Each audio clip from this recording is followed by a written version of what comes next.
বাংলাদেশের বাইরে পৃথিবীর বিভিন্ন প্রান্তে যেখান থেকে চ্যানেল দেখছেন, আপনাদের সকলকে সাদর আমন্ত্রণ তৃতীয় মাত্রা দেখবার জন্য। সাম্প্রতিক নানা বিষয় নিয়ে আলোচনার জন্য আমার সঙ্গে স্টুডিওতে রয়েছেন আমার বাসা আছেন বাংলাদেশ জাতীয়তাবাদী দল বিএনপি কেন্দ্রীয় নির্বাহী কমিটির যুগ্ম মহাসচিব এবং সাবেক সংসদ সদস্য হারুনুর রশিদ। আমার ডানে রয়েছেন সাবেক প্রতিমন্ত্রী, সাবেক সংসদ সদস্য এবং জনতা পার্টির নির্বাহী চেয়ারম্যান গোলাম সারওয়ার মিলন। স্বাগত আপনাদের দুজনকে তৃতীয় মাত্রায়। দেশে ছাত্র সংসদগুলোর নির্বাচন হচ্ছে, ফলাফলও আপনাদের সবারই জানা। মিস্টার গোলাম সারওয়ার মিলন তো ডাকসুতে প্রতিদ্বন্দ্বিতা করেছেন এক সময়। সো আমি একটু আপনাদের দুজনের কাছ থেকেই বুঝতে চাই যে এই নির্বাচনের যে ফলাফল বা প্রবণতা যেটা দেখা যাচ্ছে, ডাকসু পরে জাকসু সামনে উন্নয়ন, সামগ্রিকভাবে এটা বাংলাদেশের রাজনীতির জন্য অথবা আরও স্পেসিফিকলি বললে বিএনপির জন্য কোনো রেড সিগন্যাল কিনা? ধন্যবাদ আজকের তৃতীয় মাত্রায় আমাকে আমন্ত্রণ জানানোর জন্য। তৃতীয় মাত্রার দেশ বিদেশের সকল দর্শকদের প্রতি আন্তরিক অভিনন্দন, শুভেচ্ছা রইল। তৃতীয় মাত্রা বাংলাদেশের দীর্ঘদিন যাবৎ অত্যন্ত একটি জনপ্রিয় টেলিভিশনের আমাদের অনুষ্ঠান। যে বিষয়টি নিয়ে আজকে এখানে আপনি আমাকে উপস্থাপন করেছেন, আগামী জাতীয় নির্বাচনের পূর্বে বর্তমানে বিভিন্ন বিশ্ববিদ্যালয়গুলোতে যে ছাত্র সংসদ নির্বাচন হতে যাচ্ছে, হচ্ছে এবং হতে যাচ্ছে, আর বাকিগুলোতেও এই যে চিত্র বা ফলাফল যেটা আসছে, আমি কে জিতেছে কে হেরেছে আমি এটার মূল্যায়নে যাব না, কিন্তু অন্তর্বর্তীকালীন সরকারের এখন সবচেয়ে প্রাধান্য পাওয়া উচিত ছিল জাতীয় নির্বাচনকে একটা অবাধ, সুষ্ঠু, নিরপেক্ষভাবে অনুষ্ঠান করার।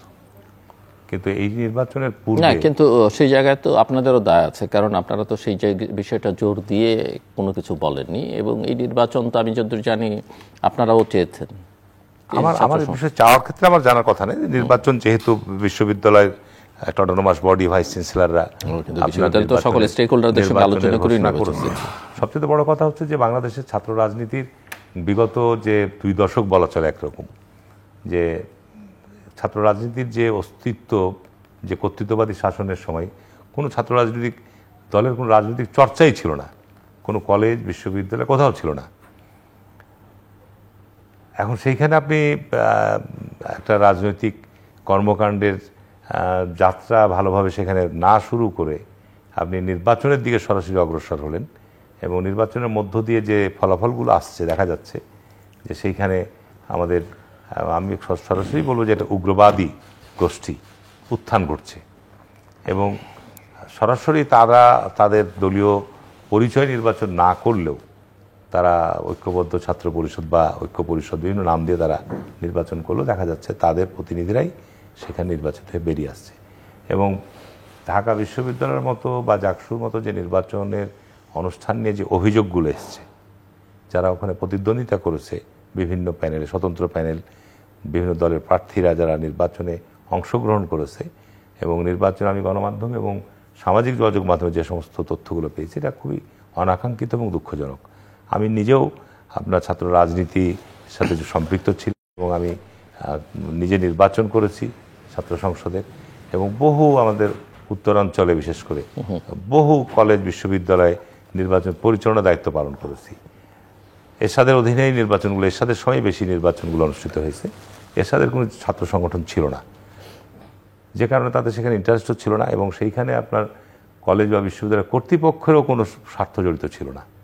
ছাত্ররা নির্বাচন চেয়েছে, নির্বাচনের তফসিল ঘোষণা হয়েছে, নির্বাচন অনুষ্ঠিত হয়েছে এবং নির্বাচন নিয়ে কোনো আপনার অভিযোগ উত্থাপিত হয়নি। ইভেন তখন ডিজিটাল প্রযুক্তিও ছিল না। আমার নিজের দেখা বেসরকারি অনেক কলেজে আপনার টিনের যে কেরোসিন বিক্রি করার টিন, এরকম টিন দিয়ে আপনার ব্যালট বাক্স বানানো হয়েছে, মাঝখান কেটে দিয়ে ওখানে কাপড় দিয়ে ঘিরে ওর মধ্যে ছাত্ররা ব্যালট পেপার ফেলেছে। কোনো রকমের কোনো ব্যালট ছিনতাই করা, চুরি করা, জাল ভোট দেওয়া, এই সমস্ত কোনো ধরনের কোনো ঘটনা ঘটেনি। ইভেন ভোটের ফলাফল রাত্রি 10টা, 11টা, 12টার মধ্যেই আপনার ফলাফল ঘোষিত হয়ে গেছে। আপনি এখন ডিজিটাল প্রযুক্তির যুগে বসবাস করছেন, আপনার ভোটের ফলাফল করতে কেন 2 দিন 3 দিন লাগবে? তারপরে আপনি যে আচরণবিধি, আমি নিজে জাকসুর ইলেকশন করেছি, ফলাফল মাঝরাতের মধ্যে ফলাফল। তারপরে আচরণবিধি আপনি যেটা দিচ্ছেন, নির্বাচনে আচরণবিধি ছাত্রদের জন্য যেটা দিচ্ছেন, প্রার্থীদের জন্য, এটা তো লেভেল প্লেইং ফিল্ড আমি বলবো না।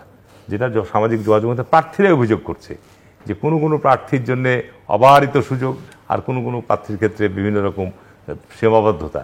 তো এইটা তো আপনার স্বাভাবিক কারণে ডাকসুর মতো জায়গা নির্বাচনের যে চিত্র, এটা অনাকাঙ্ক্ষিত আমি মনে করি। তবে যেহেতু এটা নির্বাচন যাত্রা শুরু হয়েছে, এইটা জাতীয় নির্বাচনে কোনো ইম্প্যাক্ট পড়বে না। যদিও জাতীয়তাবাদী দল একটা বৃহত্তম সংগঠন, স্বাভাবিক কারণে সারা বাংলাদেশে যারা জাতীয়তাবাদী শক্তির সমর্থক বা প্রতিনিধিত্ব করে তাদের মধ্যে এটা কিছুটা হলেও ক্ষতের সৃষ্টি হচ্ছে আমি বলবো, বা প্রশ্ন তৈরি হচ্ছে যে এরকম কেন হচ্ছে। এখানে আমি খোলাখুলি বলবো যে এখানে আমাদের সাংগঠনিক কিছু ব্যর্থতা আছে। আমাদের দলীয় এইসব ক্ষেত্রে সঠিক আমি মনে করি সিদ্ধান্ত নেওয়ার ক্ষেত্রেও, বিশেষ করে ছাত্র রাজনীতি বা এই নির্বাচনী সব ক্ষেত্রেও দলীয়ভাবেও একটা চিন্তাভাবনা করা প্রয়োজন ছিল যে আমাদের বিশ্ববিদ্যালয়গুলোতে আমাদের সাংগঠনিক অবস্থাটা কী, এই তথ্য জানাও দরকার ছিল, এবং এই মুহূর্তে নির্বাচনের জন্য উপযোগী কিনা এই সময়গুলো, এই জিনিসগুলো আমার মনে হয় যে সঠিকভাবে আপনার পরিসংখ্যান বা তথ্য আমাদের যারা দায়িত্ব আছে তাদের কাছে পৌঁছায় নাই, যে কারণে নির্বাচন অনুষ্ঠিত হয়েছে যা হওয়ার তাই হচ্ছে। এবং নির্বাচনে বিশ্ববিদ্যালয় কর্তৃপক্ষ যারা দায়িত্ব পালন করেছে নির্বাচন পরিচালনার ক্ষেত্রে, তাদের যে সমস্ত বক্তব্য এসছে, বডি ল্যাঙ্গুয়েজ, এটা অনাকাঙ্ক্ষিত। আমরা নির্বাচন করেছি, আমরা শিক্ষকদেরকে আমাদের পিতৃতুল্য অভিভাবক হিসেবে সম্মান করতাম, এবং তারা যে দায়িত্ব পালন করার সময় যে নিরপেক্ষতা বজায় রেখেছে, সেখানে আপনার ছাত্রদল নির্বাচন করেছে, ছাত্র শিবিরও নির্বাচন করেছে, আমি ডাকসুর কথাই বলছি, ছাত্র সংগ্রাম পরিষদ নির্বাচন করেছে, আপনার বাংলাদেশ ছাত্রলীগ, আমি ছাত্রলীগের নির্বাচন করেছি, অনেকগুলো ছাত্র সংগঠন, এবং সেইখানে আমরা একেবারে গোলমাল মারামারি হলো, নির্বাচন ফেয়ার, সুষ্ঠু, সুন্দরভাবে হয়েছে। এবং বিশ্ববিদ্যালয় কর্তৃপক্ষের শিক্ষকরা যে কোনো দলের প্রতিনিধিত্ব করে তারাও দায়িত্ব পালন করেছে, কিন্তু নির্বাচনের ক্ষেত্রে আমি কোনো অভিযোগ করতে পারবো না যে তারা কোনো পক্ষপাতিত্ব করেছে, তারা অভিভাবকের মতো দায়িত্ব পালন করেছে। কিন্তু এইবার নির্বাচনে যে চিত্র পত্রপত্রিকায় এসছে, এইটা গণমাধ্যমে এসছে, প্রার্থীদের জায়গা থেকে এসছে, এইটা আমি মনে করি যে আগামী দিনের রাজনীতির জন্য, ছাত্র রাজনীতির জন্য একটা ভালো সুফল বয়ে আনবে না। 1 বছরের জন্য নির্বাচন, 1 বছরের মধ্যে এর মধ্যে রাজনৈতিক চর্চা এখন ঢাকা বিশ্ববিদ্যালয় বা বিশ্ববিদ্যালয়তে নির্বাচনের মধ্যে দিয়ে আমি বললাম যাত্রা এখন শুরু হলো।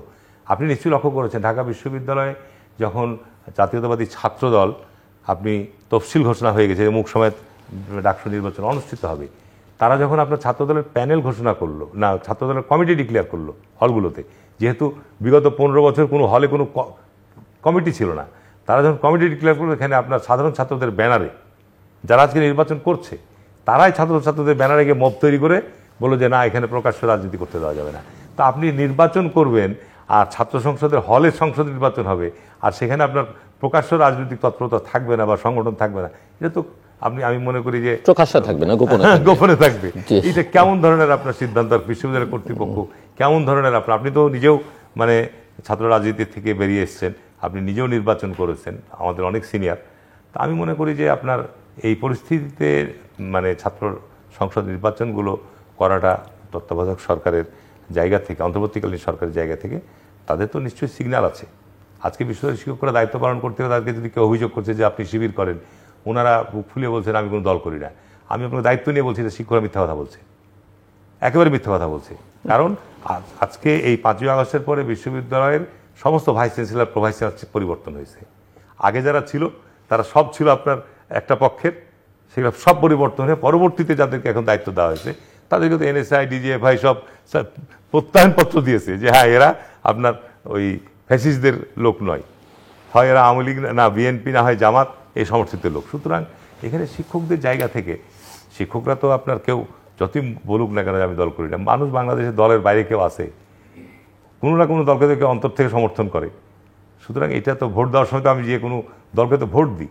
সুতরাং আমার দায়িত্ব পালনের ক্ষেত্রে আমি কতটুকু ত্রুটি হচ্ছে এটা স্বীকার করে নেওয়া উচিত। জি, মিস্টার গোলাম সরোয়ার মিলন, কি বার্তা পাওয়া যাচ্ছে? Red, yellow, green? ধন্যবাদ সিগন্যাল।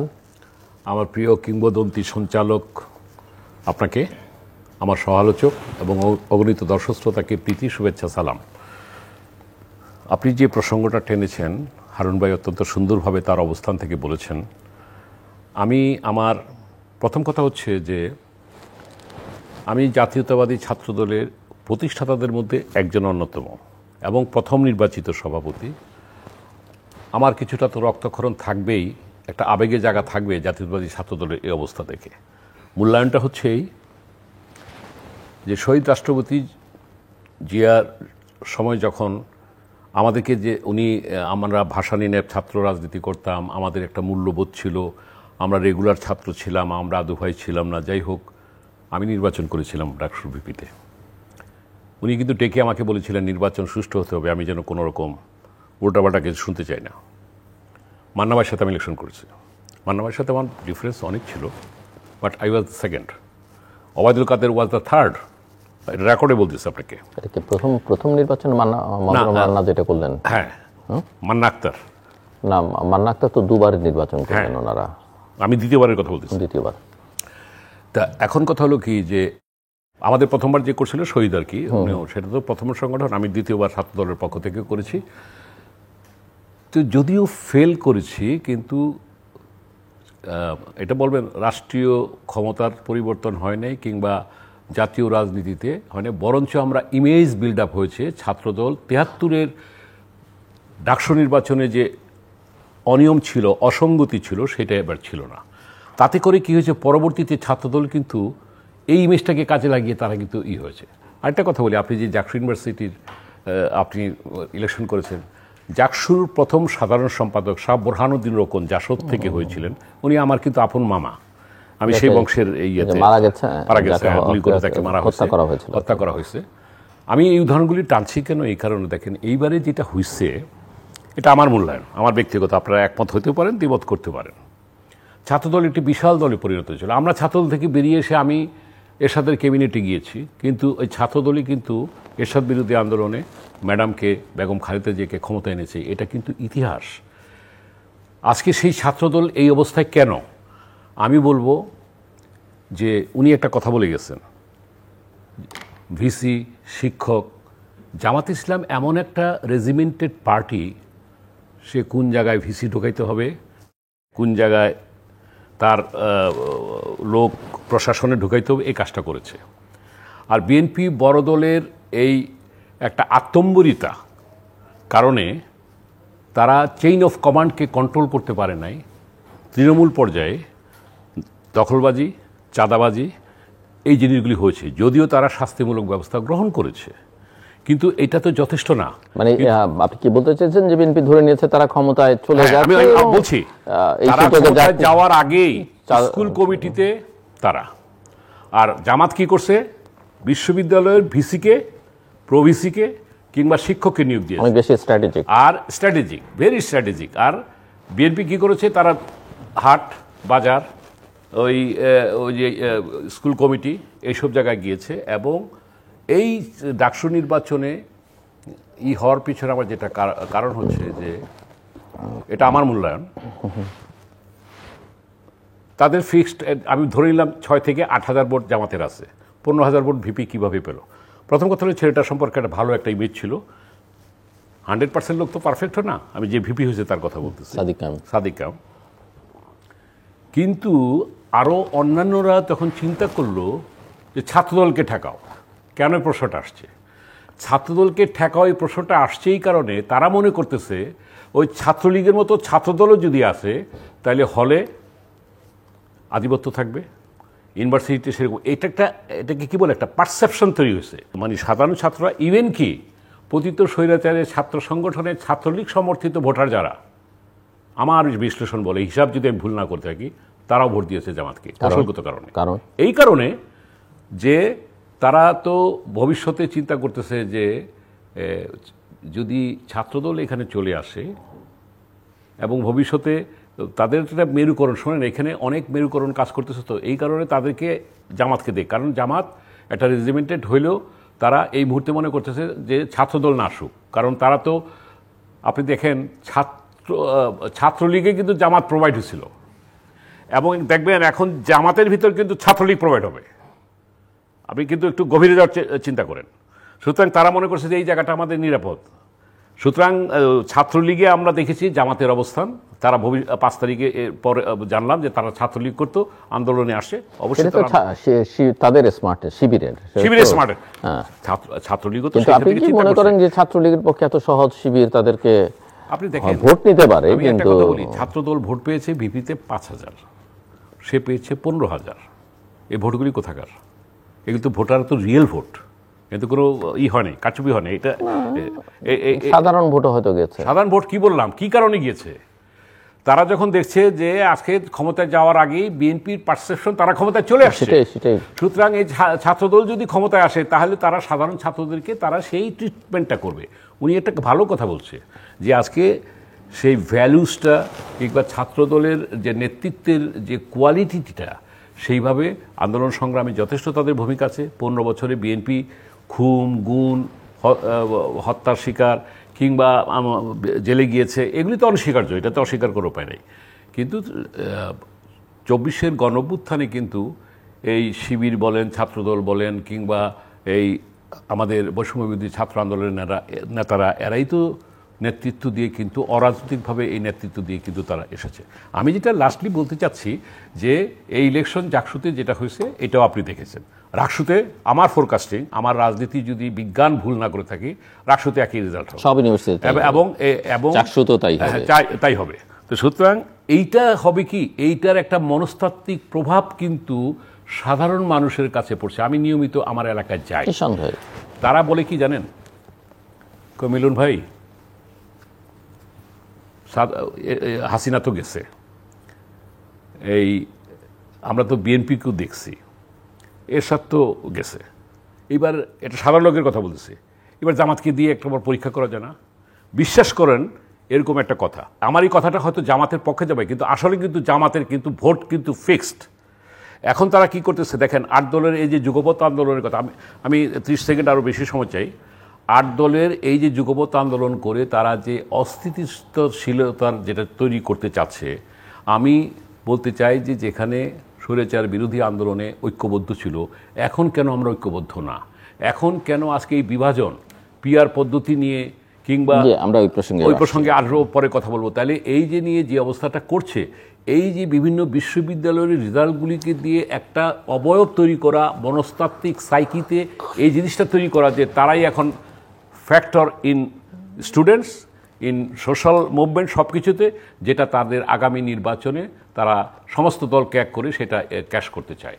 সুতরাং আমার মনে হয় যে এই ক্ষেত্রে জাতীয়তাবাদী শক্তি যারা, তারা যদি ঐক্যবদ্ধ না হয় আমার মনে হয় ভুল করবে। এবং বিএনপি যদি আত্মম্বরিতে ভোগে যে আমরা একাই দল, নো, বিএনপি যারা করতো, কিংবা বিএনপির সমমনা জাতীয়তাবাদী, বাংলাদেশি জাতীয়তাবাদী বিশ্বাসী যারা মধ্যপন্থী দেশপ্রেমিক, এদের আজকে বাংলাদেশের মানুষ ধর্মভীরু, ধর্মান্ধ নয়। এই ধর্মভীরু লোকেরা যদি আজকে ঐক্যবদ্ধ হয় তাহলে ভবিষ্যতে এই চ্যালেঞ্জকে মোকাবেলা করা সম্ভব। মিস্টার হারুনুর রশিদ, নির্বাচনকে সামনে রেখে যে ধরনের মেরুকরণ এখন হচ্ছে, যে ধরনের দাবি দাওয়া উঠছে, এবং অনেকেই একটু মনে করেন যে বিএনপি আসলে এই জায়গাটা তো নিজের অবস্থান অনেকবার পরিবর্তন করেছে, বিএনপি কি ট্রমাটাইজড কিনা, নাকি পলিটিক্স বুঝতে পারছে না, হয়তো জনসমর্থন আছে কিন্তু সেই জায়গায় স্ট্র্যাটেজি বা ট্যাকটিক্সের দিক থেকে বিএনপি অনেকে পিছিয়ে, নাকি নেতৃত্বের দুর্বলতা, এবং মিস্টার মিলন যেটা বললেন, এই যে চাঁদাবাজি, দখলবাজি, হাট বাজার, নজরটা সবসময় নিচের দিকে, এগুলোই আসলে বিএনপিকে আসলে ক্রমশ শেষ করে দিচ্ছে। এবং ওই যে যাদের যেই ষড়যন্ত্র, যে -1 হয়েছে, এখন -2টাও প্রায় শেষ করে আনার পথে, বিএনপি কি করবে? একটা জিনিস লক্ষ্য করবেন যে বিএনপিকে চাপের মধ্যে রাখার জন্যে আপনি সামাজিক যোগাযোগ মাধ্যম, বিভিন্ন মিডিয়া, প্লাস বাংলাদেশের রাজনৈতিক দলের সংখ্যা তো অসংখ্য, তারপর প্রত্যেকেরই যেটা আমাদের মিলন ভাই যেটা বলল যে ছাত্রদলকে এই মুহূর্তে ছাত্রদল ঠেকাও, একটা পারসেপশন তৈরি করার চেষ্টা হচ্ছে বিএনপি ঠেকাও। খুব দুর্ভাগ্যজনক হলো সত্য বাংলাদেশে, বা আমি যদি এভাবে বললে বিএনপি ঠেকাও না বললে বিএনপিকে বিদায় করো, বাংলাদেশের সৃষ্টির এত থেকে যদি সংক্ষেপে বলতে চাই, আপনার দেখেন যে বাংলাদেশের 70 নির্বাচনে আপনার আওয়ামী লীগ এককভাবে মেজরিটি পেল, ক্ষমতা হস্তান্তর হলো না, যুদ্ধ হলো, এবং যুদ্ধ শুরু হওয়ার সময় আওয়ামী লীগের নেতৃত্ব কিন্তু যুদ্ধের নেতৃত্ব দিতে পারেনি, ঘোষণাও দিতে পারেনি। দুর্ভাগ্য যে আপনার পাকিস্তানিরা আপনার গণহত্যা চালালো, আমাদের তৎকালীন সময়ের মেজর জিয়া আপনার চট্টগ্রাম থেকে ঘোষণা দিল, যুদ্ধ শুরু হলো। একেবারে জাতি অপ্রস্তুত অবস্থা, আমি বলবো যুদ্ধের জন্য আমাদের জাতি প্রস্তুত ছিল না, নিরস্ত্র, এই মে জুন জুলাই পর্যন্ত চলল আপনার চোরাগোপ্তা হামলা, গেরিলা যুদ্ধ, সেই। কিন্তু বাংলাদেশে ওই সময়ে একটা শক্তি, যারা এখন বড় বড় আস্ফালন করছে, ওই সময় একটা শক্তি, একটা দল, যারা সরাসরি সুযোগ থাকে, তারা বাংলাদেশের মাটিতেই জন্মগ্রহণ করেছে, এই মাটিরই সন্তান, এই মাটি জলবায়ুতে তারা বড় হয়েছে, তাদের সুযোগ থাকার পরেও তারা ওই সময় সরাসরি মুক্তিযুদ্ধে শুধু বিরোধিতা নয়, পাক হানাদার বাহিনীর সহযোগী হিসেবে দায়িত্ব পালন করেছে এবং এদেশের মুক্তিযোদ্ধাদেরকে হত্যা করেছে। এটা তো সত্য। যার ফলশ্রুতিতে দেশ স্বাধীন হওয়ার পর আপনার নিষিদ্ধ ছিল এবং আওয়ামী লীগ ক্ষমতা আসার পর তারা দেশ পরিচালনায় মুক্তিযুদ্ধের চেতনা বা মুক্তিযুদ্ধের যে লক্ষ্য অর্জনে সব ক্ষেত্রে তাদের ব্যর্থতার কারণে, স্বাভাবিক কারণে, সংক্ষেপে বলছি, স্বাভাবিক কারণেই আপনার শেখ মুজিব সপরিবারে নিহত হলো এবং এর পরবর্তী দেশের অস্থিরতার একটা জায়গায় সময় এসে জিয়াউর রহমান সিপাহী জনতার বিপ্লব ক্ষমতায় এসে উনি যেহেতু সরাসরি মুক্তিযুদ্ধে অংশগ্রহণ করেছেন এবং বাংলাদেশের যে মুক্তিযুদ্ধের চিন্তা চেতনা ছিল সেটাকে উনি বাস্তব প্রতিফলন ঘটানোর জন্য সকল রাজনৈতিক দলকে রাজনীতি করার সুযোগ তৈরি করে দিলেন। এখন আপনার বাংলাদেশের এই প্রেক্ষাপটে আমরা গত 15 বছর ধরেন, এর মধ্যে অনেক চড়াই উতরে গিয়েছে, আমরা গত 15 বছর এখন যারা আছি, একটা শক্তি তো এখন নাই, অনুপস্থিত, তাদেরকে দুর্বল ভাবলে হবে না, তাদেরও একটা বিরাট শক্তি, তারা এখন একেবারেই পুরোটাই অনুপস্থিত। গত 50 বছর বিএনপি জোটের সাথে তাদের জোটের সাথে আপনার প্রতিযোগিতা হয়েছে, এটা তো সত্য। এখন এই যে আমরা দীর্ঘ 15 বছর দেশে গণতন্ত্র প্রতিষ্ঠার জন্য, মানুষের ভোটাধিকারের জন্য রক্ত দিলাম, ত্যাগ স্বীকার করলাম, আপনার একটা পরিবর্তন নিয়ে আসলাম। পরিবর্তন আসার পরে আমরা যেটা এখন লক্ষ্য করছি, আমরা যেটা এখন মানে এই যে আমাদের মধ্যে যে অনৈক্য বা বিভেদ তৈরি হয়েছে, যে ইস্যুগুলো নিয়ে বিভেদ তৈরি হয়েছে, এটার ক্ষেত্রে আজকে যারা সরকারের দায়িত্ব পালন করছে, অন্তর্বর্তীকালীন সরকার, প্রফেসর ইউনূস সহ, তাদের অন্য কোনো এজেন্ডা বা অন্য কোনো প্ল্যান আছে কিনা এটা ভবিষ্যৎ বলবে। তাদের প্রথম এজেন্ডাই হওয়া উচিত ছিল ক্ষমতায় আসার সঙ্গে সঙ্গে, কারণ যারা বর্তমানে দায়িত্ব পালন করছে তারা রাজনৈতিক কর্মকাণ্ডের সাথে খুব একটা সম্পৃক্ত কেউ অতীতে ছিল না। তাদের রাষ্ট্রীয় বিভিন্ন কর্মকাণ্ডের সাথে তাদের গৌরবোজ্জ্বল ভূমিকা আছে, এটা ঠিক, এবং তারা কখনো নির্বাচনও করেননি। এখন আপনি এই সংকট থেকে উত্তরণের জন্য আপনার একটা অবাধ সুষ্ঠু নির্বাচনের কোনো বিকল্প নাই। আপনি যত সময় গড়াবে তত বিভিন্ন ধরনের ইস্যু সামনে আসবে।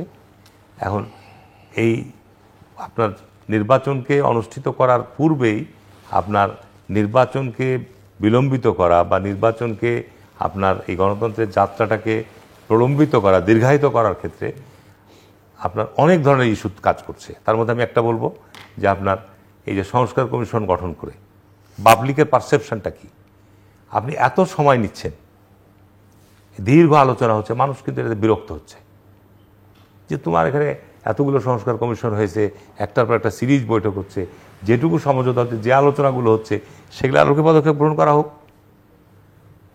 আপনি জুলাই সনদ নিয়ে আপনি ধরেন যে বিতর্ক তৈরি হচ্ছে, যে বিষয়গুলো তৈরি হচ্ছে, এইটা নিয়ে একটা আপনার মাঠ গরম করার পরিস্থিতি তৈরি করা হচ্ছে, তো যেগুলো অনাকাঙ্ক্ষিত। পাশাপাশি আমি বলবো যে আপনি এই সময়ে যেটা একেবারেই অপ্রয়োজনীয়, ধরেন এখন হঠাৎ করে জামাত ইসলাম, ছোট ছোট কয়েকটা দল, তারা পিআর পদ্ধতির কথা, আপনার সংবিধান সংশোধন করতে হবে। সংবিধান সংশোধন ছাড়া সংসদে যে অনুচ্ছেদটি আছে মঞ্চের মধ্যে পরিষ্কার বলা আছে, যেখানে পিআর পদ্ধতিতে আপনার তখন আর নির্বাচনী এলাকা থাকবে না, 300 আসন নিয়ে সংসদ গঠিত হবে, থাকবে না। আপনাকে সংসদ তখন অটোমেটিক আপনাকে সংবিধান সংশোধনের, তাছাড়া আপনি পিআর পদ্ধতি যেতে পারবেন। এই জন্য আবার এনসিপি দাবি করছে গণপরিষদ নির্বাচন। তারপর ওটাই বলছি আমি, তাহলে এইখানে আপনার এই অযৌক্তিক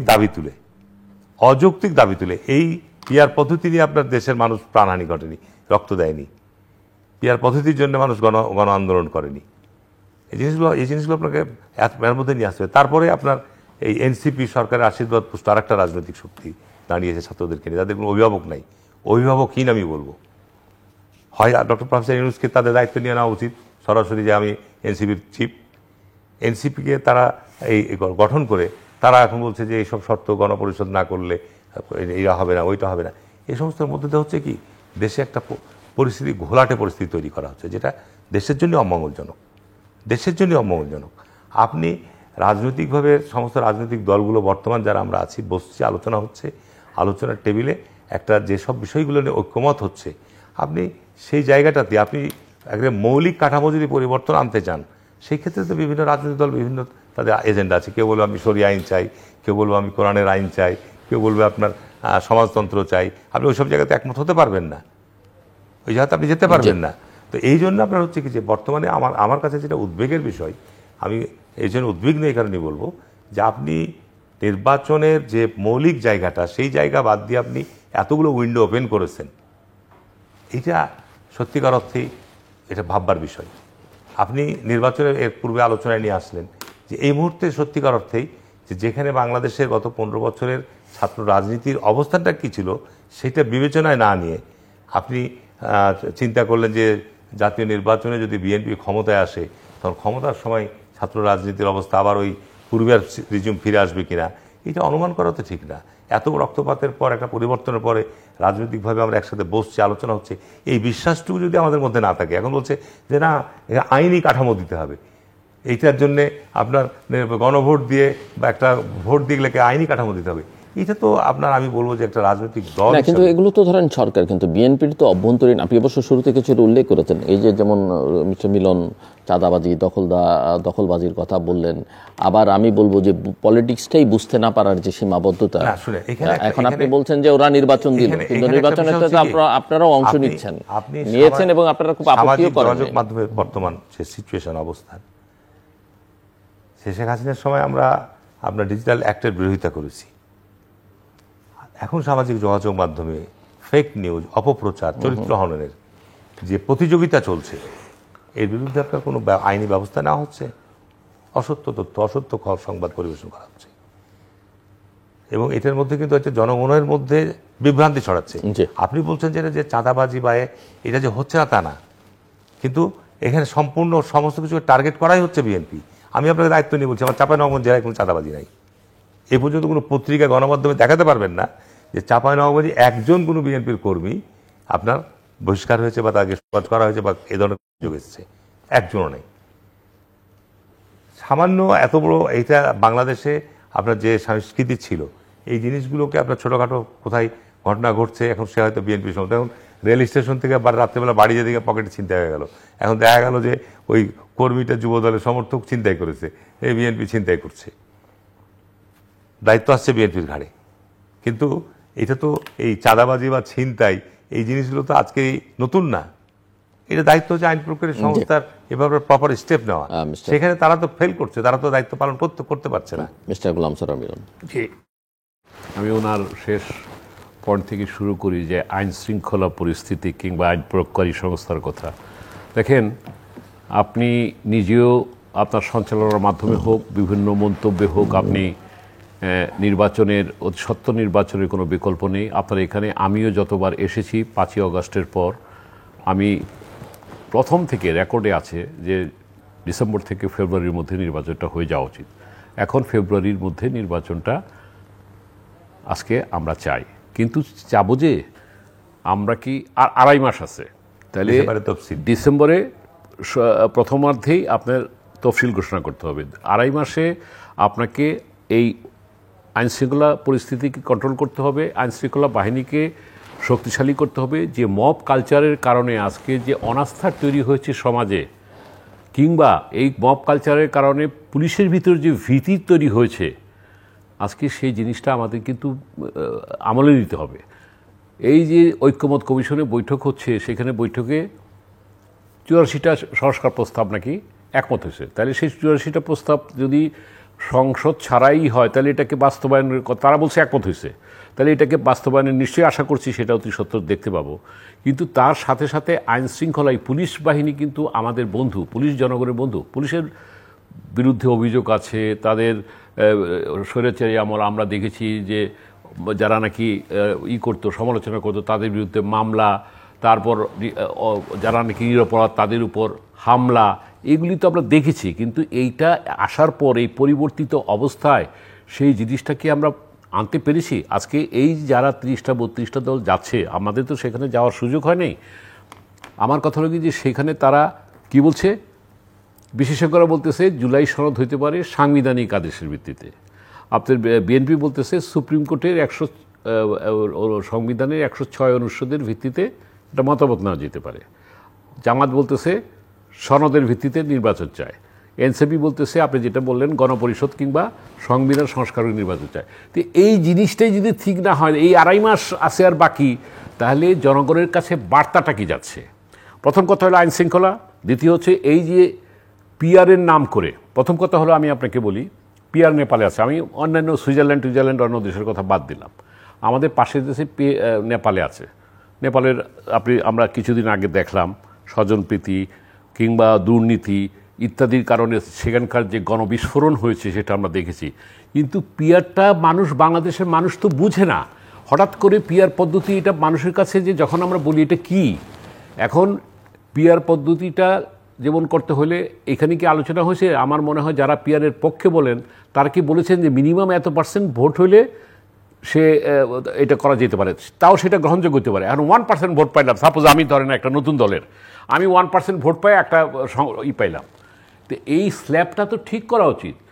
1, 2 নম্বর হলো এই প্রথম যে নির্বাচনটা আমরা চাচ্ছি, এখানে পিআরের তো কোনো প্রশ্নই আসে না। এই কারণ এই পিআর দিয়ে আপনি কীভাবে নিম্নকক্ষ করতে পারবেন? তবে একটা কথা, এটা আমার দলের কিংবা আমাদের অবস্থান যেটা, পিআরটা আপনি যেহেতু কথাটা আসছে উচ্চ কক্ষ যদি হয়, যেহেতু বিএনপিও এটা বলেছে উচ্চ কক্ষের কথা, উচ্চ কক্ষে পিআরের ভিত্তিতে আপনি নমিনেট করতে পারেন, কিন্তু নিম্নকক্ষে প্রচলিত ব্যবস্থায় যে সংসদের আসন ভিত্তিক সেটার ভিত্তিতেই হইতে হবে। এখন সেটার ভিত্তিতে হইতে হলে যাতে আমরা লেভেল প্লেয়িং ফিল্ড হয়, অংশগ্রহণমূলক হয় এবং সেটা আন্তর্জাতিক মানসম্পন্ন হয়, এবং যদি ইলেকশনটা এমন হয় যে অ্যারেঞ্জড ইলেকশন হয় তাহলে তো একই প্রশ্নবিদ্ধ হবে। কিন্তু একটা কথাও আপনাকে বলে রাখি, আমি কিন্তু একটা ইয়েতে বলছিলাম, হ্যাঁ অ্যারেঞ্জড হইলেও একটা ইলেকশন হওয়া উচিত, এই কারণে অ্যারেঞ্জড হলেও তাহলে আর এত বছর আমাকে একটু বলতে দেন, আমি আমার যুক্তিটা বলতে দেন। প্রথম কথা হলো আমি এটার বিরুদ্ধে। আমরা তাইলে এই গণ অভ্যুত্থানের আকাঙ্ক্ষাটা কি ছিল? 3টা প্রজন্ম আমি যাকে ভালো মনে করি তাকে ভোট দিতে চাই, সেই ভোটটা তো দিতে পারে নাই। এইবার তারা তাদের ভালো মতো ভোট দিতে পারে, কিন্তু আমার কাছে এখন পর্যন্ত চিত্র যা, তাতে করে বিএনপি ছাড়া আর কেউ নির্বাচনে আসে কিনা, তারপরে নির্বাচনটা হয়ে যাওয়া উচিত। এই কারণ সংসদ ছাড়া তো আপনি কোনো কিছু সংস্কার বাস্তবায়ন করতে পারতেছেন না, নাম্বার 1। নাম্বার 2, আপনি 95 সনে 96 সনে বিএনপি একতরফা ইলেকশন করে তত্ত্বাবধায়ক সরকার বিল পাশ করে নেয়, তার ভিত্তিতে পরপর 3টা তত্ত্বাবধায়ক সরকার অধীনে ভালো নির্বাচন হয়। আমি ওই সেন্সে বলছি। অর্থাৎ আমি কিন্তু আবারও বলছি আমি অ্যারেঞ্জ ইলেকশনের বিপক্ষে। আমার কথাটা একটু, আমার মেসেজটা যেন ভুল না যায়। প্রথম কথা হলো যে একটা নির্বাচন আমরা চাই, নির্বাচনের জন্য লেভেল প্লেইং ফিল্ড নাই, নির্বাচনের জন্য আমার আইন শৃঙ্খলা বাহিনী ঠিক নাই, 2.5 মাস আছে। সুতরাং আজকে এই অবস্থায় আমাদের উচিত এই যে যারা গণভবনের ডক্টর ইউনূস সাহেবের ঐক্যমত কমিশনে বসে যারা করছেন, এইখানে আজকে আমাদের সমঝোতার প্রয়োজন। আজকে এরশাদকে বিদায় যখন করলেন হারুন ভাই, আপনারা জাতীয় ঐক্যমতের ভিত্তিতে 3 জোটের রূপরেখায় আপনারা কি বললেন, শাহাবুদ্দিন সাহেবকে এনে তারে আপনারা রাষ্ট্রপতি করলেন এবং পরবর্তীতে উনি ফিরে যাবেন, এটা সংবিধানে ঢুকালেন। তার এই কমিটমেন্টটা, অঙ্গীকারটা করেন না কেন? যে আমরা সবাই সমঝোতা করলাম, অঙ্গীকার করলাম যে এই জিনিসগুলি করব, এটা করলেও তো একটা মানুষ আস্থা পায়।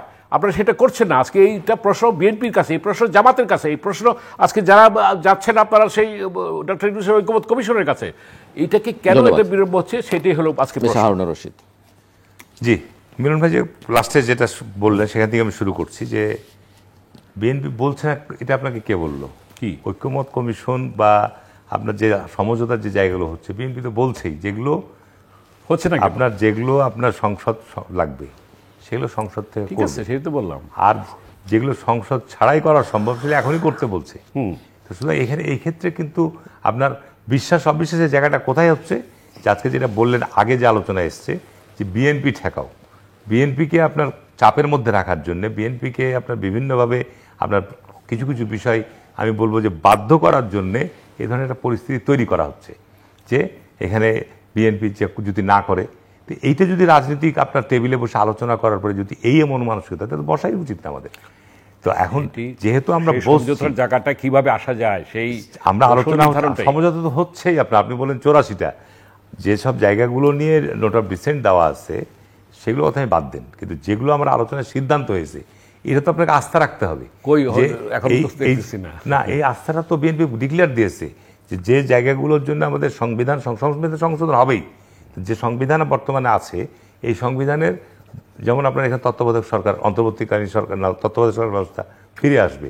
তারপরে অনেকগুলো অনুচ্ছেদ শেখ হাসিনা বলছিল এগুলা কোনো সময় পরিবর্তন করা যাবে না কোনো দিয়ে, সে বহুত কিছু বাদ যাবে।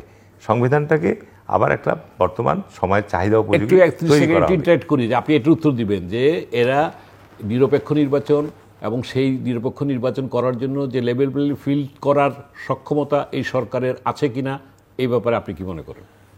নির্বাচন তো এখন তো সামনে 2.5 মাস বাকি আছে,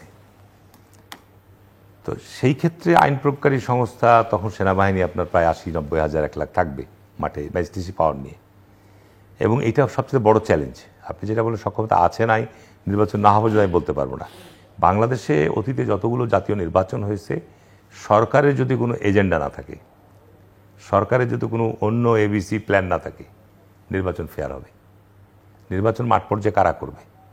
নির্বাচন মাঠ পর্যায়ের যারা প্রশাসন তারা করবে, এবং মাঠ পর্যায়ের প্রশাসন বাংলাদেশের যে ট্র্যাডিশন, কেন্দ্র থেকে যে নির্দেশনা যায় মাঠ প্রশাসন সেটাই কার্যকর করে। ইভেন বর্তমান সময়েও আপনার মাঠ প্রশাসনকে এনসিপির কর্মকাণ্ডকে বাস্তবায়ন করার হুকুম দেওয়া হচ্ছে। জেলা প্রশাসন, থানা প্রশাসন তাদের প্রোগ্রাম করে দিচ্ছে, তাদেরকে সহায়তা দিচ্ছে, তাদেরকে অর্থ সংগ্রহ করে দিচ্ছে, সব জেলাতেই, সব উপজেলাতেই, ঠিক আছে না? তাহলে এইখানে হচ্ছে যে আপনার নির্বাচন কমিশন এখানে এককভাবে কিছু না, নির্বাচন কমিশনকে সহায়তা করে মাঠ প্রশাসন। মাঠ প্রশাসনের কর্তৃত্ব নেতৃত্ব হচ্ছে আপনার প্রধান উপদেষ্টা, আপনার ক্যাবিনেট এবং জনপ্রশাসন এরা। তো এইখানে যদি আপনার কোনো ভিন্ন প্ল্যান না থাকে তাহলে আপনার এই মাঠ প্রশাসনে যারা নির্বাচন ফেয়ার করার জন্য উদ্যোগ গ্রহণ করবে সম্ভব। বিএনপি বড় দল হিসাবে যেহেতু আমি ধরে নিচ্ছি যে ছোট ছোট দলগুলো নির্বাচনকে প্রশ্নবিদ্ধ করা বা বিতর্কিত করার জন্যে তাদের কোনো একটা প্ল্যান থাকতে পারে, তারা একটা গোলযোগ তৈরি করার চেষ্টা করতে পারে। সারা বাংলাদেশে ধরেন যে 40-50 হাজার যে কেন্দ্র আছে সেসব জায়গায় 10টা কেন্দ্রে, 20টা কেন্দ্রে, 50টা কেন্দ্রে এইটাই মিডিয়া ব্যাপক আকারে প্রচার করতে পারে।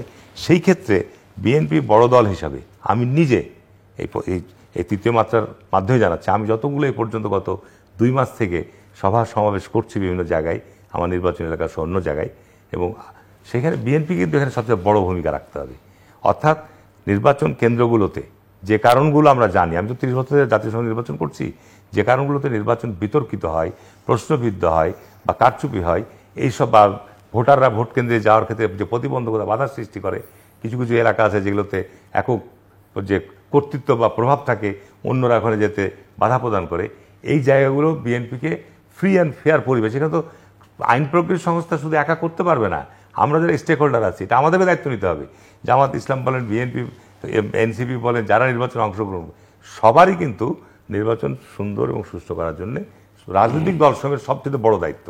এখন এই সরকারের সক্ষমতা আছে কিনা, এই সরকারের সক্ষমতা এটা কিন্তু এই যে প্রশ্নটা করছেন এটা উত্তর দেওয়া খুব কঠিন হবে, এই কারণে যে আমি মনে করি যে সরকার যদি আপনার যে বর্তমান প্রশাসন তো গত 15 বছরে দলীয়করণ হয়েছে বা প্রশাসনের মেরুদণ্ড নষ্ট হয়েছে, কিন্তু এই প্রশাসন যদি আপনার নির্বাচনকে আবার সুষ্ঠু করার ক্ষেত্রে মাঠ পর্যায়ে যখন তফসিল ঘোষণা হবে বা তার আগে, আমি শুনলাম যে ইতিমধ্যে আপনার প্রিজাইডিং অফিসারদের আপনার তালিকা তৈরি করা হচ্ছে, প্রস্তুতি নিয়েছে বিভিন্নভাবে বিভিন্ন উপজেলাগুলোতে। তো সুতরাং এই ক্ষেত্রে মাঠ প্রশাসন যদি উপরে নির্দেশটা থাকে, আপনি যেটা বলেন অ্যারেঞ্জ নির্বাচন, এখন এরকম কোনো অ্যারেঞ্জ নির্বাচন করার কোনো উদ্দেশ্য লক্ষ্য নিয়ে যদি যেতে যায় তাহলে দেশে সর্বনাশ ডেকে আনবে। এইটা আপনার অনেকে অ্যারেঞ্জ নির্বাচনের মানে উনি তো এক কথা বলেছেন, আরেকটা ধারণাও মানে বিএনপি যেভাবে যে কোনো পরিস্থিতি একটা নির্বাচন হয়ে যাক, মানে ওই যে বলে না এটা কি বলা যায় এটাকে, যে নিশ্চিত ক্ষমতায় যাওয়ার যে নিশ্চিত মৃত্যু জেনেও এগিয়ে যাওয়ার যে টেন্ডেন্সি বিএনপির মধ্যে, লেট মি ফিনিশ, অনেকে মনে করছেন যে এরকমও হতে পারে, কারণ ওই যে করিডোরে তো অনেক রকমের আলোচনা আছে, সেখানে ওই এনসিপিকে কিছু দিয়ে, জামাতকে কিছুটা ম্যানেজ করে, সবাইকে নিয়ে সিট ভাগটাক করে কোনোভাবে 151-60 নিয়ে বিএনপি ক্ষমতায় যাওয়ার যদি চিন্তা করে, সেটাও এক ধরনের অ্যারেঞ্জমেন্ট। এটা আমি বলতে পারবো না, তবে আপনার এখানে আপনার বাংলাদেশে অথবা বিএনপি যদি ইতিমধ্যে বুঝে থাকে যে সিগন্যাল তো রেড সিগন্যাল, বিপদ কিন্তু যেহেতু একটা পারসেপশন আছে বিএনপি একটু বড় দল, কোনোভাবে ভাগটাক দিয়ে টিয়ে শান্তিপূর্ণভাবে ক্ষমতায় যাই আগে একবার। না, বিএনপি আপনার তো বিগত এই 15 বছর বিএনপির সাথে যাদের জোট বা যারা আমরা যৌথভাবে আন্দোলন করেছি, আমরা তো ঘোষণাই দিয়েছি আমাদের অ্যাক্টিং চেয়ারম্যান তারেক সাহেব যে তাদেরকে নিয়েই আপনার নির্বাচন একসাথে করা বা সরকারে নির্বাচন করা না, উনি বলেছেন সরকার কিন্তু সেটা তো প্রতিদ্বন্দ্বিতামূলক একটা নির্বাচন হতে হবে। আর নির্বাচনকে সুষ্ঠু করার ক্ষেত্রে এটা আমরা উপলব্ধি করতে পারবো আর কিছুদিন গেলে যে আপনার নির্বাচনটা আসলে কোনো অ্যারেঞ্জ হচ্ছে কিনা। তবে অ্যারেঞ্জ নির্বাচন করতে গেলে এই ক্ষেত্রে যদি বিএনপি এখানে কম্প্রোমাইজ করে তাহলে এটা দেশের গণতন্ত্র উত্তরণের ক্ষেত্রে একটা বড় ধরনের ক্ষতি হবে, বড় ধরনের ক্ষতি হবে। জি, আমি ওনার সাথে একটু সাপ্লিমেন্ট করব। প্রথম কথা তো আমরা তো সবাই নির্বাচন চাই। আজকে জামাতের বলছে যে এই হইলে আমরা ফেব্রুয়ারিতে নির্বাচন চাই, এই হলে মানে শর্ত সাপেক্ষে। মানে শর্ত 2.5 মাসে কতটুকু সাপেক্ষ হবে এটা আমার জানা নাই। আমি একটি কথা বলি যে এটা ঠিক, বিএনপি বড় স্টেক হোল্ডার দল এবং তার ভূমিকা অনেক বেশি আছে। দেখেন, আমার একটা প্রশ্ন, আপনি বললেন যে এই সরকারের অধীনে অবশ্যই ডক্টর ইউনূসকে এই দেশের মানুষ অনেক আকাঙ্ক্ষা প্রত্যাশা নিয়ে জনগণের অভিপ্রায়ে তিনি কিন্তু আসেন, কোনো সাংবিধানিক বাধ্য মানে নিয়মের মধ্যে নাই। তাহলে উনি আছেন যেহেতু, কিন্তু আজকে আমি মনে করি ওনাকে রেখে হোক কিংবা বিকল্পভাবে হোক আপনি একটা তত্ত্বাবধায়ক সরকার, এই নির্বাচনকালীন সরকারের সময়টা হোক, এটা কিন্তু আপনার কাছে শুনিনি কিংবা আপনারা এখনো কিছু বলেন নাই। আমি এটা বলার উদ্দেশ্য হলো যে আপনি যদি সেই অতীতের মতো এই পর্যন্ত বাংলাদেশে যত ইলেকশন হয়েছে তত্ত্বাবধায়ক সরকারের আমলেই অপেক্ষাকৃত ভালো একটা ইলেকশন হয়েছে।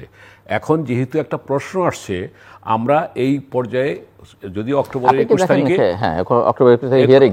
হিয়ারিং আছে, সেটার পর একটা হইতে পারে। এবং দ্বিতীয় হলো আপনি যেটা বলছেন যে মব কালচারটাকে এখনও আমরা ঐক্যমতের ভিত্তিতে বন্ধ করতে পারি নাই। মব কালচারের জন্য ম্যাজিস্ট্রেসি পাওয়ার এই সেনাবাহিনীকে দেওয়া হয়েছে। এই সেনাবাহিনী আমাদের ন্যাশনাল আর্মি, এই সেনাবাহিনী আমাদের গর্বের বাহিনী, যেই সেনাবাহিনীতে শহীদ রাষ্ট্রপতি মেজর জিয়া স্বাধীনতার ঘোষণা করেছিলেন, যেই সেনাবাহিনী 75-এ সিপাহী বিপ্লব করেছে, যেই সেনাবাহিনী 90-তে ভূমিকা রেখেছে, যেই সেনাবাহিনী এইবারও ভূমিকা রেখেছে, এই সেনাবাহিনী কেন আজকে পারতেছে না? এর পিছনে কারণটা কি? অর্থাৎ আপনি যেটা বলতেছেন যে লেভেল প্লেইং ফিল্ড করার জন্য এই সেনাবাহিনী যে আগামী নির্বাচনে মনস্তাত্ত্বিকভাবে আজকে সরকারের সাথে হোক কিংবা এই যে আরেকটা বিষয়, মানে শুধু সেনাবাহিনী নির্বাচন করবে, পুলিশ নাই, আনসার নাই, তারা পাচ্ছে না, ধরেন সেটা হয় না। 60,000 নিয়োগ দিচ্ছে, সেনাবাহিনীর ওই স্ট্রেংথই তো না। সেনাবাহিনীকে ধরেন আমি আরেকটা জায়গায় অ্যাড্রেস করতে, আপনি যেটা বলেন এটা যথাযথ, কিন্তু রিসোর্সের কারণে সেনাবাহিনীকে আমি আবারও বলছি, সেনাবাহিনী কিন্তু গর্বের সেনাবাহিনী, কিন্তু সেনাবাহিনী আজকে তাদের কি কৌশলগত কারণ না দুর্বলতার কারণ? এই যে মব কালচারটাকে তারা বলছে আমরা এটা হইতে দেবো না, আইএসপি এর থেকে সমানে স্টেটমেন্ট যাচ্ছে কিন্তু হয়ে যাচ্ছে, কোনোটা কিন্তু কন্ট্রোল হচ্ছে না। তাদের কিন্তু ম্যাজিস্ট্রেসি পাওয়ার আছে, দু এক জায়গা ছাড়া, কোনো জায়গায় যে করে নেই তা না, কোনো জায়গায় তারা কিন্তু সেইভাবে ভূমিকা রাখে নেই। প্রতিটা দিন আজকে ভাঙাতে সীমানা নির্ধারণ নিয়ে যেটা হলো, যে এলাকা নিয়ে যে তুমুল কাণ্ড, সামনে কদিন কি হয় জানি না, এই অবস্থা যদি চলতে থাকে তাহলে এই 2.5 মাসের নির্বাচনের ব্যাপারে মানুষের মনে কিন্তু একটা অস্বস্তি কাজ করছে, একটা আশঙ্কা কাজ করছে, একটা উদ্বেগ কাজ করছে। আজকে এগুলিকে যদি কম্প্রোমাইজ না করতে পারেন হারুন ভাই, আমরা নির্বাচনের স্বপ্ন আমিও দেখতেছি, আমি ছোট দল, নবগঠিত দল। আর একটা কথা বলি, এই ছোট ছোট দল কোনো কিছু করতে পারবে না। করলে আপনারা বিএনপি, করলে আপনারা জামাত, করলে মুসলিম যে ইসলামিক গোষ্ঠী, এই ছোট দল নতুন দল যেগুলি সেগুলির গণায় ধরেন এখন। এরা নির্বাচনে করে কেউ হয়তো একটা ব্যক্তি ইমেজের কারণে 1-2টা 5টা সিট পাইতে পারে, কিংবা কোনো জোটে গিয়ে সিট পাইতে পারে। আপনারা বলতে আমি এগেইন আই রিপিট, বিএনপি, জামাত, ইসলামী কি বলে আন্দোলন সহ, এনসিপি সহ, এরা আপনারা ঠিক হন, এবং তাতে করে আপনার পর যারা চার দলকে এক হইতে বলতেছেন আপনি। হ্যাঁ, কাদের? এই 4 দলকে এক হতে, 4 দলে ঐক্যমত হইতে বলি নাই। আমি বলতেছি আজকে রাজনৈতিক সমঝোতা এই দলগুলির মধ্যেই যদি হয়, আজকে কি বললাম, এনসিপি চায় গণপরিষদ, জামাত চায় সনদের ভিত্তিতে, বিএনপি চায় কি 106 অনুচ্ছেদের, 3জন তো 3 দিকে হাঁটতেছে। এই জায়গাটা একটা, আমি যে কথাটা প্রথমেই বলছি, একটা সমঝোতা এক জায়গায় যদি না আসা যায়, তাহলে এই অন্য কোনো দল, ছোট দল, নবগঠিত দল, এরা কোনো রকমই করতে পারবে না। আরেকটা কথা বলতে চাই যে বাংলাদেশের এই গণতান্ত্রিক পথযাত্রায় আমরা কি চাই? কোনো রাজনৈতিক মালিকানা প্রতিষ্ঠিত হোক এটা আমরা চাই না, আমরা জনগণের মালিকানা প্রতিষ্ঠিত হোক এটা চাই। এবং এই রাজনৈতিক মালিকানা মুক্তিযুদ্ধের চেতনা করে যেটা এতদিন হাসিনা যেটা করে গেছে দেখেছি, ভবিষ্যতে যাতে করে আমরা চাই ৭১-এর মুক্তিযুদ্ধের যে অঙ্গীকার এবং ২৪-এর যে আকাঙ্ক্ষা একটা ছিল, এটার সমন্বয়ে আগামী দিনের পথ চলাকে আমরা নতুন রাজনৈতিক বন্দোবস্তের দিকে যেতে পারি, এটাই হোক আমাদের লক্ষ্য।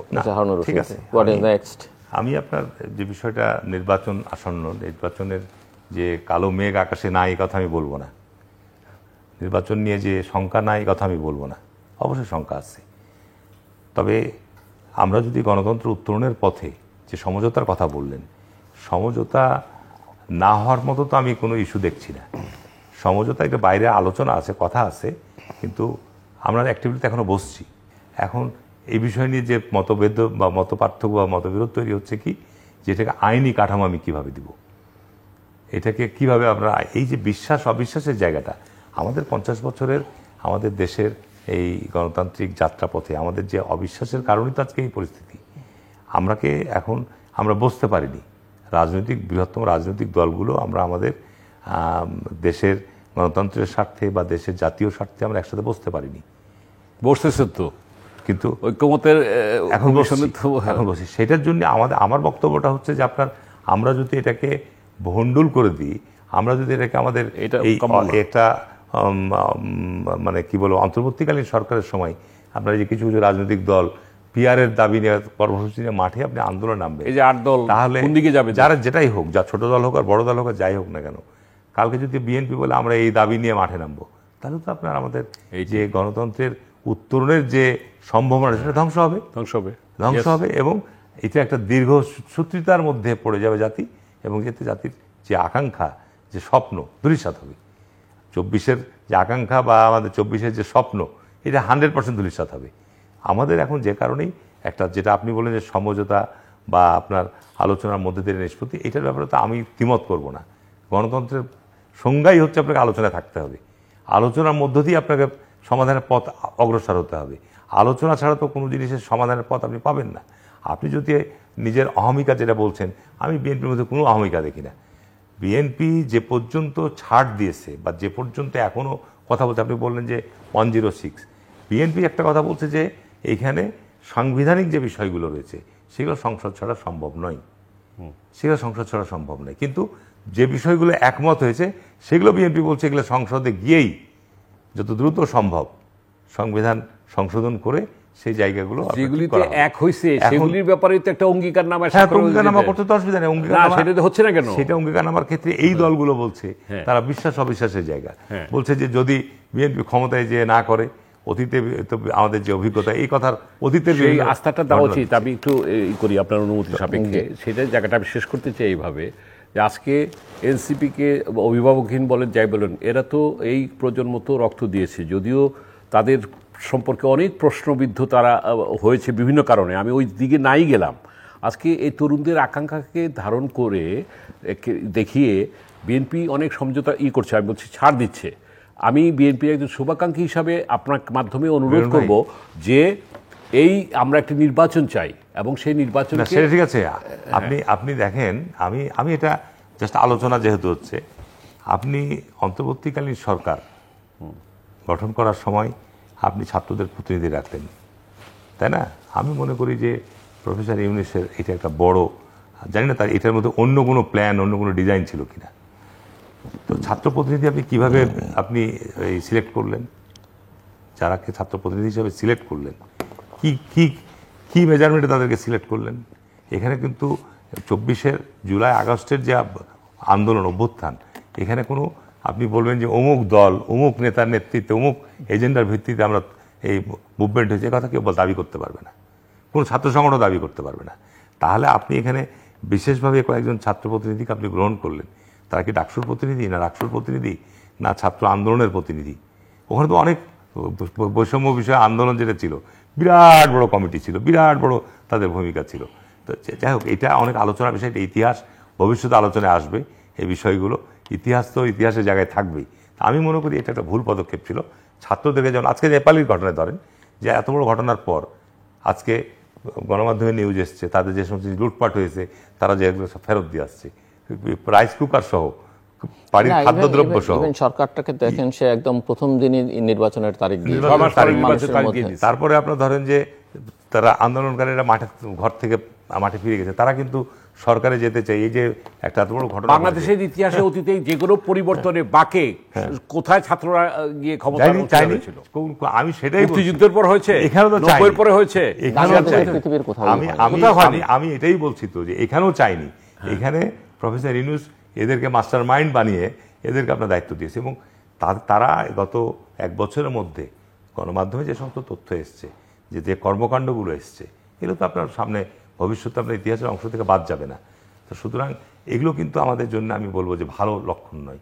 এখন আমাদের যেটা সবচেয়ে যাই কিছু হোক না কেন, আমি মনে করি যে আজকে যারা আন্দোলন সংগ্রামের মধ্যে দল ছিল, এটাকে কোনো ইস্যুকে কেন্দ্র করে আন্দোলনের কর্মসূচি ঘোষণা করে মাঠে যাওয়া, এমনি তো আপনার আজকে সারা বাংলাদেশেই বিভিন্ন পেশাজীবী, বিভিন্ন মানুষ বিভিন্ন দাবি দেওয়া নিয়ে বিভিন্ন সময় যে আপনার কর্মসূচি ঘোষণা, এতে জনজীবন কিভাবে বিঘ্নিত হচ্ছে, কিভাবে আপনার ভয়াবহ একটা দুর্বিষহ অবস্থার মধ্যে পড়ছে, এটা কল্পনা করা যায় না। এরপরে যদি আপনি সবকিছু শেষে শেষ অংশটুকুর উপর নির্ভর করছে এই সনদের যে ভিত্তিটা কিভাবে হবে, ঠিক আছে, এইটাকে এক জায়গায় আনতে পারলে। এরপরে যে বিষয়টা আমি বলতে যাচ্ছি, যে এটাকে কেন্দ্র করে যদি রাজনৈতিক দল আপনার দাবি দেওয়া নিয়ে আন্দোলন কর্মসূচি যায়, তাহলে তো এখানে রাজনৈতিক দল হিসেবে বিএনপিও তখন একটা বক্তব্য থাকবে। বিএনপি তো ধৈর্য ধারণ করে আছে, আপনি অহমিকার কথা না। বিএনপি স্বাভাবিক কারণে আগামী নির্বাচনে যে আমাদের প্রতিপক্ষ প্রতিদ্বন্দ্বী ছিল যে জোট, তারা অনুপস্থিত, এখন নিজেদের মধ্যেই অনুপস্থিত। এখন তারা আপনার তাদের ভোট, তাদের অবস্থান কি কোন দিকে যাবে, কি হবে, সেটা নির্বাচনের সময় ফায়সালা বোঝা যাবে। ছাত্র সংসদ নির্বাচন দিয়ে এটা আপনি বিবেচনা আনতে পারবেন না। যে কারণে যেটা জুলাই কিন্তু আপনি ছাত্র সংসদের নির্বাচনকে এভাবে উড়িয়ে দিয়েও লাভ নেই, কারণ সারা দেশের ছাত্র সংসদগুলো তো যখন নির্বাচন হচ্ছে, তার একটা প্রভাব মানুষের মধ্যে তো না, এটা সাইকোলজিক্যাল বলে গেছি, মানসিক প্রভাব আছে, এবং তাদেরও তো ফ্যামিলি আছে, আত্মীয়স্বজন আছে। আমি এটা দ্বিমত করবো না যে এই নির্বাচনগুলোর ফলে যে বাইরে যে কিছু প্রতিক্রিয়া হচ্ছে না, তা না, মনস্তাত্ত্বিক একটা প্রভাব পড়তেছে। এখানে জাতীয়তাবাদী শক্তির মধ্যে কিন্তু এটা একটা, আমি বলবো যে প্রতিক্রিয়া হচ্ছে, যে নির্বাচনের অন্যান্য স্টেক হোল্ডার যারা আছে, দেশীয় আন্তর্জাতিক, সবাই তো দেখছে যে কি আসলে এখানে এখন যে বিষয়টা হচ্ছে যে আপনি জুলাই সনদ নিয়ে যে বিষয়টা দাবি দেওয়াটা আসছে, এটাকে নিয়ে কেউ গণপরিষদ, কেউ আইনি কাঠামো, কেউ সংবিধানের উচ্চে মর্যাদা দান করা, এই সমস্ত আপনার আমার মনে হয় যে সময় ঘনিয়ে আসলে এটা এখন নিজের পক্ষে মানে জনমত তৈরির জন্য নিজের পক্ষে ভোটা, যেটা আপনি আগে বলেন যে ছোট ছোট দলগুলো একত্রিত হয়ে যদি একটা শক্তি তৈরি করতে পারে, এই ধরনের, আমি এটা দোষের বলবো না, কিন্তু এটাকে কেন্দ্র করে যেন জনদুর্ভোগ বা জনভোগান্তি তৈরি না হয়। আপনি আপনার রাজনৈতিক ইস্যু নিয়ে, রাজনৈতিক কর্মকাণ্ড নিয়ে দাবি দেওয়া শেষ করতে, সেটা তো অসুবিধা নেই। দর্শক, অনুষ্ঠানের শেষ প্রান্তে আমরা সামাজিক যোগাযোগ মাধ্যম ফেসবুক, এক্স এবং ইউটিউবে রীতিমতো লাইভ স্ট্রিম হচ্ছে, আপনারা দেখতে পারেন। টেলিভিশনের পর্দায় দেখতে না পারলে যে কোনো সময় যে কোনো স্থান থেকে ইউটিউবে রীতিমতো চ্যানেলটি সাবস্ক্রাইব করে এই পর্ব বা পুরোনো পর্বগুলো আপনারা দেখতে পারেন। মিস্টার গোলাম সারার মিলন এবং মিস্টার হারুনুর রশিদ, অসংখ্য ধন্যবাদ এই আলোচনা অংশ নেবার জন্য। দর্শক, আমরা স্বীকার করি কিংবা নাই করি যে বাংলাদেশ আসলেই যে আশঙ্কা কেউ শুরু থেকে করছিলেন, যে একটা ভিন্ন ধারায়, ভিন্ন খাতে প্রবাহিত হচ্ছে বাংলাদেশের রাজনীতি, গতি, প্রকৃতি, এবং সেটাকে খুব সুকৌশলে সেই ধারায় নিয়ে যাওয়া হচ্ছে, এবং তার কিছু কিছু লক্ষণও ইতিমধ্যেই স্পষ্ট, এবং সেই স্পষ্টতাকে আপনি সরাসরি চ্যালেঞ্জ করবার সুযোগ নেই, কেননা এখানে কৌশল শক্তিশালী ছিল, এখানে কৌশল বিজয়ী হয়েছে, এবং এই ধারা চলতে থাকলে যে যত স্বপ্নই দেখুন না কেন, আগামী নির্বাচনটাও যে খুব ভালো কিছু হবে এমন মনে করবার কারণ নেই। শুধু ফলাফল না, নির্বাচনের ফলাফলের যে প্রক্রিয়া নিয়ে যাওয়া হবে সেটাও খুব সবার জন্য সুখকর, স্বস্তিকর বা দেশের জন্য কল্যাণকর হবে, এটা মনে করবার কোনো কারণে। তার চেয়ে বড় প্রশ্ন যে আদৌ নির্বাচনটি ফেব্রুয়ারিতে হবে কিনা। সংশ্লিষ্টরা যে জোর গলায়, যত বড় গলায় বলছেন যে পৃথিবীর কোনো শক্তি এই নির্বাচনের তারিখ বদলাতে পারবে না, সংশয়টা কিন্তু সেখানেই তৈরি হচ্ছে। এবং নির্বাচন যদি হয়ও, সেই নির্বাচন আসলে আদৌ কোনো নির্বাচন হবে কি না। এবং ইতিমধ্যেই রাজনীতিতে জনসমর্থন থাকাটাই সবচেয়ে বড় কথা নয়, জনসমর্থন অত্যন্ত গুরুত্বপূর্ণ, কিন্তু স্ট্র্যাটেজি, ট্যাকটিক্স এগুলো অত্যন্ত গুরুত্বপূর্ণ। এবং সবচেয়ে বড় কথা হচ্ছে রাজনীতিটা বুঝতে পারা। বাংলাদেশের বড় বড় রাজনৈতিক দলগুলো একটি তো ইতিমধ্যেই পতিত হয়েছে এই ভুল খেলায় খেলতে গিয়ে বা অপখেলায় নিজেকে শক্তিমান করে তোলে, আরেকটি দলও নিজের যে শক্তি বা অবস্থান সেটা ধীরে ধীরে হারাতে বসছে, এবং সেটা দেশের জন্য খুব কল্যাণকর নয়। কারণ দেশের অন্যান্য অপরাপর ছোট ছোট রাজনৈতিক দলগুলো সেরকম একটি দলের নেতা বলছেন যে এদের উপরে নির্ভর করে খুব বেশি লাভ নেই। আর মাঝখানে যে মাঝারি মানের দলগুলো এবং তাদের যে আদর্শ,